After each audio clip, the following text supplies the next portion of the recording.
आपण पाहत आहात ए स्टार न्यूज चॅनल आणि हे आहेत आजच्या ठळक बातम्या। परभणी शहरात ईद उल अझा उत्साहात साजरा। परभणी शहरातील जिंतूर रस्त्यावर असलेल्या ईदगाह मैदानावर आज दिनांक 17 जून सोमवार रोजी ईद उल अझा निमित्त हजारो मुस्लिम बांधवांनी सामूहिक नमाज अदा केली। ईद उल अझा निमित्ताने ईदगाह मैदानावर सकाळी 8 वाजता हजारो मुस्लिम बांधवांनी सामूहिक नमाज पठण केली। यावेळी शाही इमाम मुफ्ती मोहम्मद गौसुद्दीन कासमी यांनी ईद निमित्ताने देशात सुख शांतीसाठी प्रार्थना करत ईद नमाजनंतर उपस्थित मुस्लिम समाज बांधवांना ईदच्या शुभेच्छा दिल्या। यावेळी पोलीस अधीक्षक रवींद्रसिंग परदेशी यांच्यासह स्थानिक गुन्हे अन्वेषण विभागाचे पोलीस निरीक्षक अशोक घोरबांडसह अन्य अधिकाऱ्यांनी जिल्हा पोलीस दलातर्फे मुस्लिम बांधवांना शुभेच्छा दिल्या। या प्रसंगी ज्येष्ठ नेते सय्यद कादर यांच्यासह महानगरपालिकेचे राजकुमार जाधवसह आदींची उपस्थिती होती। सेलू शहरात ईद उल अझा हर्ष उल्लासाने साजरा। आज दिनांक 17 जून सोमवार रोजी सेलू शहरात ईद उल अझा हर्ष उल्लासाने साजरा करण्यात आली। सकाळी 8 वाजता सेलू शहरातील ईदगाह मैदानात तर 8:30 वाजता रेल्वे स्थानक परिसरात असलेल्या मदीना मस्जिद येथे हजारो मुस्लिम समाज बांधवांच्या उपस्थितीत सामूहिक नमाज पठण करण्यात आली। मौलाना मोहम्मद सादेक साहब नदवी यांनी ईद उल अझा निमित्त कुर्बानी संदर्भात सविस्तर माहिती दिली। मौलाना तजमुल अहमद खान खासमी साहब यांनी खुतबा व नमाज पठण केले। नमाजनंतर मुस्लिम समाज बांधवांनी एकमेकास गळाभेट देऊन ईदच्या शुभेच्छा दिले। इस्लाम धर्मात मुस्लिम समाज बांधवांच्या वतीने वर्षातून 2 सण मोठ्या उत्साहाने साजरा करतात। एक ईद उल फित्र रमजान ईद व दुसरी ईद उल अझा कुर्बानी ईद। दरवर्षी प्रशासनातील अधिकारी कर्मचारी राजकीय पक्षानेते विविध संघटनाचे पदाधिकारी कार्यकर्ता समाजसेवक रमजान ईद नमाजनंतर शुभेच्छा देण्यासाठी मोठमोठे पेंडॉल लावून स्वागत कक्ष उभारून शुभेच्छा देतात।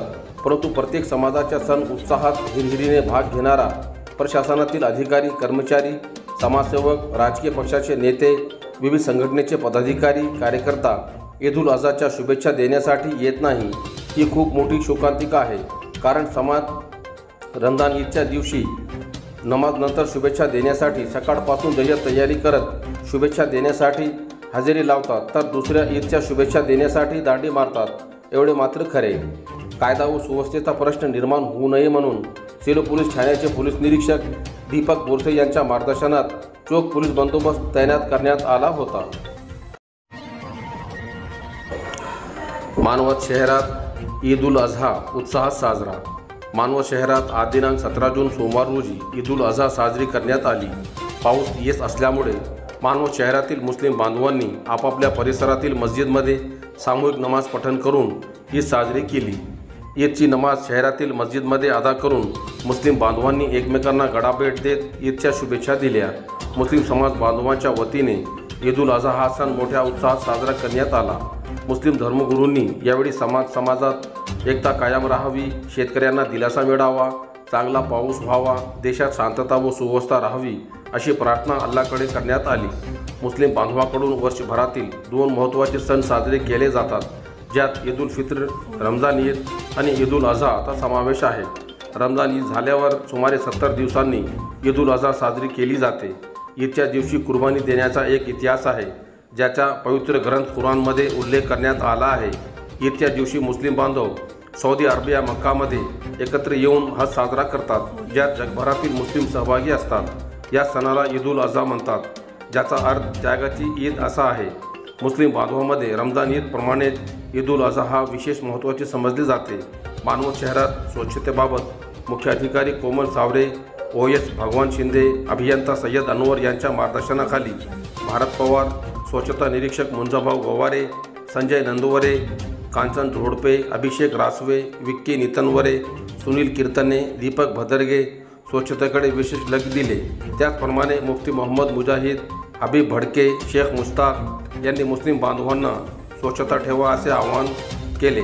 वाढते तापमान, पाण्याचे दुर्भिक्ष्य, पावसाची अनिश्चितता वाढते, प्रदूषण बेसुमार वृक्षतोडीतून घडते, वन क्षेत्र यामुळे ग्लोबल वॉर्मिंगची झळ सर्वांनी सोसावं लागत आहे। या उद्देश ईद उल अझा या अनुषंगाने मुक्कालगाव शिवारातील मोठी ईदगाह मैदानावर मानवतचे कर्तव्यदक्ष पोलीस निरीक्षक संदीप बोरकर, सहाय्यक पोलीस निरीक्षक बालाजी गायकवाड, पोलीस उपनिरीक्षक दिगंबर पाटील, गोपनीय शाखेचे विलास मोरे, मानवत नगरपालिकेचे भारत पवार, स्वच्छता निरीक्षक मुंजाभाऊ गवारे, धर्मगुरू मुफ्ती मोहम्मद मुजाहिद, हाफिज लतीफ, मौलाना असलम इशाती, हाफिज मेराज, हाफिज अनीस, हाफिज अय्याज, हाफिज अब्रार यांच्यासह आदींच्या हस्ते 100 झाडे लावण्यात आली।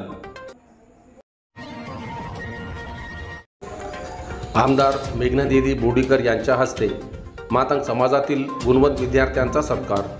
आज दिनांक 17 जून सोमवार रोजी अखिल भारतीय मातंग संघ आणि संजीवनी समाज विकास संस्था सेलू यांच्या विद्यमानाने मातंग समाजातील 10वी आणि 12वी परीक्षेत उत्तीर्ण झालेल्या गुणवंत विद्यार्थ्यांचा गुणगौरव सत्कार सेलू जिंतूर तालुक्याचे आमदार मेघनादिदी बोर्डीकर यांच्या हस्ते नूतन विद्यालयाच्या सभागृहात पार पडला।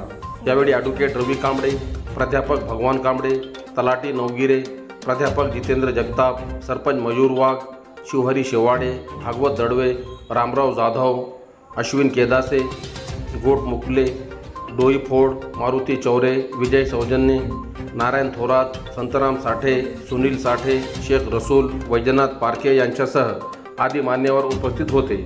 या कार्यक्रमाच्या अध्यक्षस्थानी आसाराम घाटोड तर प्रमुख पाहुणे म्हणून उत्तम गोपेकर होते। कार्यक्रमाचे सूत्रसंचालन सटवाजी साठे यांनी केले। या कार्यक्रमासाठी मारुती बाविसे, अरुण थोरात, सुशील कुमार तोगरे, रामेश्वर खनपटे, सकाराम कासार, सुरेश अवचार, राहुल आठवे, अरुण हिवाडे, लंकेश गायकवाड, गणेश रणखांबे सह आदींनी परिश्रम घेतले। कार्यक्रमाला विद्यार्थी, विद्यार्थिनी, पालक मोठ्या संख्येने उपस्थित होते। मातंग समाजातील विद्यार्थी आणि विद्यार्थिनींनी खूप शिकून समाजाचे व आपल्या आईवडिलांचे नाव मोठे करावे, त्यासाठी मी शक्य तेवढे पूर्णपणे सहकार्य करेल अशी भावना आमदार मेघनादिदी बोर्डीकर यांनी यावेळी व्यक्त केली। पूर्णा शहरात आग लागून डीपी जळून खाक। पूर्णा शहरातील गौडी गल्ली येथील जिल्हा परिषद कन्या शाळाजवळील डीपीला आज दिनांक 17 जून सोमवार रोजी भीषण आग लागून डीपी जळून खाक झाल्याची घटना घडली। सुदैवाने या घटनेत कोणतीही जीवितहानी झाली नाही। हज यात्रा दरम्यान सेलू येथील अब्दुल शकूर बागवान यांचे निधन। सेलू शहरातील राठी गल्ली येथील रहिवासी अब्दुल शकूर अब्दुल सुबान बागवान यांचे निधन हज यात्रामधील विधी पूर्ण करीत असताना दिनांक 16 जून रविवार रोजी अचानक हृदयविकाराचा त्रास झाला। त्यातच तेथेच जागेवर सौदी अरेबिया येथील मीना मक्कामध्ये निधन झाले। त्यांचे वय 65 वर्ष होते। ते हैदराबाद येथील ट्रूसने पत्नीसोबत मक्का मदिना यात्रेसाठी रवाना झाले होते। त्यांच्या पश्चात 2 मुले, 2 मुली, नातवंड असा मोठा परिवार आहे। त्या ठिकाणी मृत्यू येणे म्हणजे स्वर्ग जन्नतमध्ये सरळ प्रवेश असतो। सेलू शहरातील ईदगाह येथे नमाजनंतर त्यांच्या मगफिरतसाठी सामूहिक दुवा करण्यात आली।